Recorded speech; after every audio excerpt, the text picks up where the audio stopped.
एक समय था जब धरती पर सब कुछ स्वर्ण जैसा दिखता था, लेकिन उस चमक के नीचे सड़ चुका था धर्म। कौन रोकेगा हमें? देवता, तुम भूमि के स्वामी हो, सत्य के नहीं।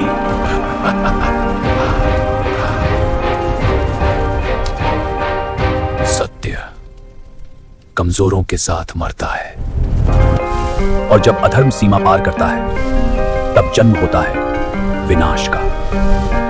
जब धर्म गिरता है तो कुछ और उठता है।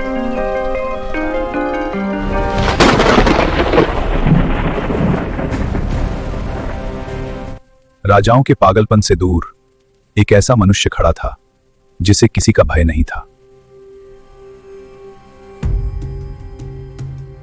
दुनिया जलती है क्योंकि मनुष्य खुद को नियंत्रित नहीं कर पाता।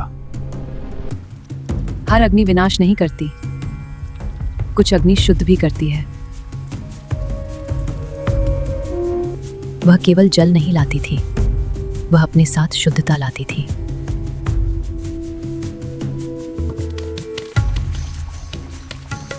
ये कैसे संभव है?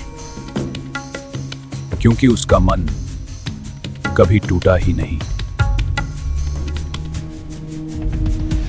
लेकिन पूर्णता भी भाग्य से बच नहीं सकती। जब संतुलन असहनीय हो जाता है तब पालनकर्ता स्वयं हस्तक्षेप करता है।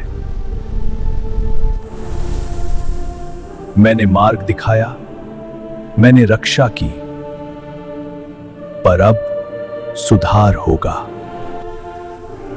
यह ऊर्जा घना देवताओं से भी परे है।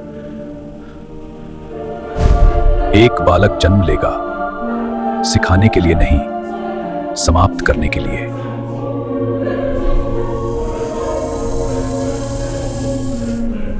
यह जीवन नहीं है, यह कुछ और है। और इस प्रकार तूफान बोया गया।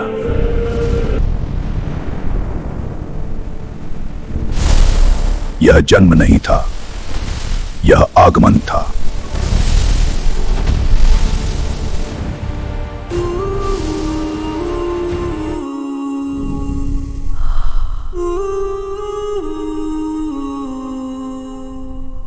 यह देख रहा है,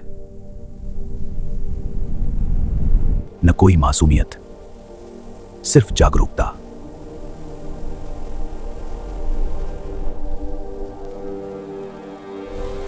अन्याय देखकर मुझे क्रोध क्यों आता है?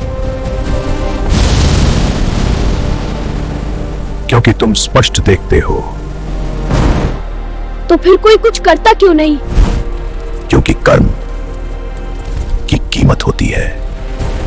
मुझे कीमत से डर नहीं लगता। और वही पहली चेतावनी थी। विनाश को नियंत्रित करने के लिए उसे उसके स्रोत तक पहुंचना था। तुम अग्नि लेकर चलते हो, पर क्या तुम उसे नियंत्रित करते हो? मैं इसे नियंत्रित नहीं करना चाहता, मैं इसका उपयोग करना चाहता हूं। तो फिर इसे सहन करो।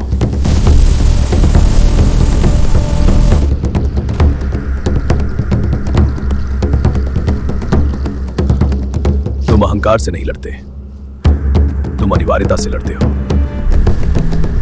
यह अस्त्र नहीं है, यह निर्णय है। तुम अब केवल राम नहीं हो, तुम परशुराम हो। तो फिर संसार निर्णय के लिए तैयार हो, और जल्द ही दुनिया सीखेगी। मैं इस दुनिया की रक्षा करने के लिए पैदा नहीं हुआ, मैं पैदा हुआ हूं इसे फिर से स्थापित करने के लिए।